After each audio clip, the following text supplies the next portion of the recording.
go out to the other coast of the United States to check in with Michael Snyder and see what's happening in the movies. Hello, Michael. Hey, Alex, and greetings, listeners. We've got some interesting films, some good, some not so good. Let's roll into it.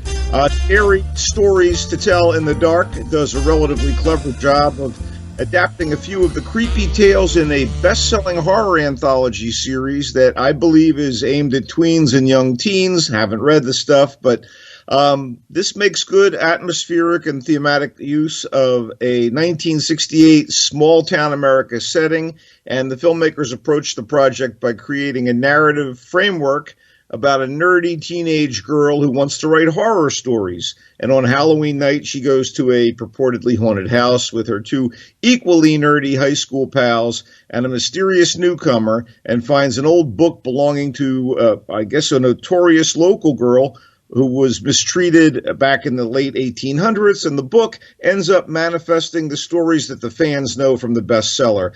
But the stories are weaved into the plot by turning the characters in the movie into the central figures in each tale. The movie was directed in very assured fashion by Andre Overdahl, the guy who made the exciting and darkly funny Norwegian fantasy movie Troll Hunter, which if you haven't seen, you really should. And more notably, Scary Stories was produced and co-authored by Guillermo del Toro, at least the script was. And del Toro, of course, is the master of visually stunning genre movies, and this is a more workmanlike product than his usual movies. It's even got a little Stranger Things vibe with a handful of geeks going up against the paranormal. The bottom line, not a classic, but enough good jump scares and cool creature designs to make it fun to watch. Okay, adapted from a comic, a Vertigo DC comic series. Here's The Kitchen, and it has nothing to do with superheroes or the supernatural. Instead, it's intended as an unconventional look at criminal behavior with a feminist bent. Melissa McCarthy, Tiffany Haddish, and Elizabeth Moss play mob wives in the Hell's Kitchen neighborhood of New York City during the late 70s. When their respective husbands are incarcerated, the women are left financially bereft by the remaining gang members, and so these three wives decide to take over the criminal organization themselves, despite their husbands' colleagues, rival gangs, and the cops working against them. I had high hopes for The Kitchen, but what they cooked up wasn't anywhere near as tasty as I hoped. It was like enjoying a side dish while being disappointed by the bland main course. Looked good on the menu. I mean, the concept's cool, and the actors include Bill Camp as a Brooklyn mafioso, Domhnall Gleeson as a hair-trigger gunman, Margot Martindale as a mob matriarch, Common as an FBI agent, and they delivered what they could. And this does have its moments, but the script doesn't have believable challenges to its trio of leading ladies, nor depth and twists to make it special. Maybe video.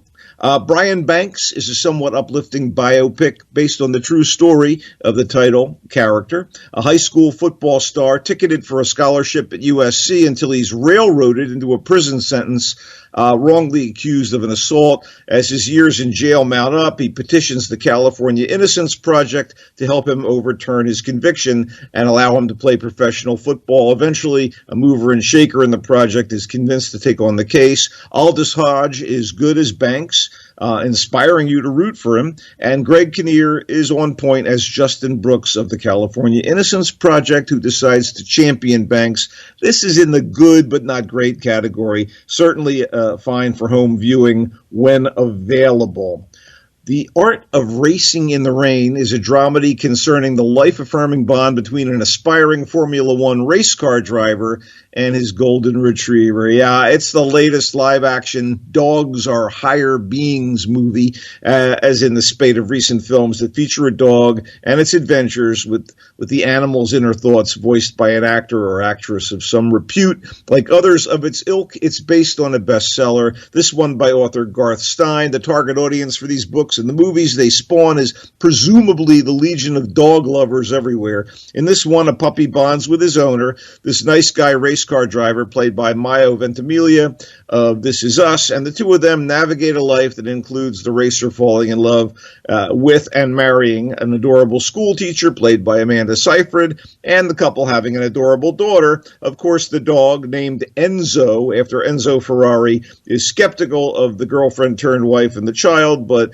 his doggy loyalty and decency bring him around, and there are personal and professional travails and tragedies that everybody has to overcome. The sap flows, the tears may as well, if you are profoundly enamored of canine companions. But when the movie turned into barks of endearment, I was ready to sit up and beg for a better movie, one that isn't so predictably melodramatic and manipulative. Did I mention that Enzo is voiced by Kevin Costner? Yeah, this is not Dances with Dogs. Just briefly, one more quick note. The peanut butter falcon looked like it was going to be execrable. But, I ended up really liking it. The premise is that a young man with Down syndrome runs away from a care home to pursue his dream of becoming a wrestler. This is a sweet fable about redemption without being saccharine, and it doesn't hurt that the actors playing the people in this movie that he knows from the care home and those he encounters on his journey include Shia LaBeouf, Dakota Johnson, Thomas Hayden Church, Bruce Stern, and the kid is really good, played by an actor who really has Down syndrome, Zach Gottsagen. Genuine and funny. Really kind of liked it. What are you watching, buddy? The only thing I'm watching is I watched The Boys on Amazon, and it is terrific. Just terrific. One of my favorite of all these recent comic book adaptations by Garth Ennis and Derek Robertson. Good movie. Good show, rather. Did you see it? I did, and I rather loved it. A guy I know, Derek Robertson, was the artist on the original comic, so I was kind of compelled to watch, and I was glad it was good. Yeah. I'd hate to have to think otherwise, And they're going to get another season out of it, so we're not wasting our time. Tell them where they can find you, Michael.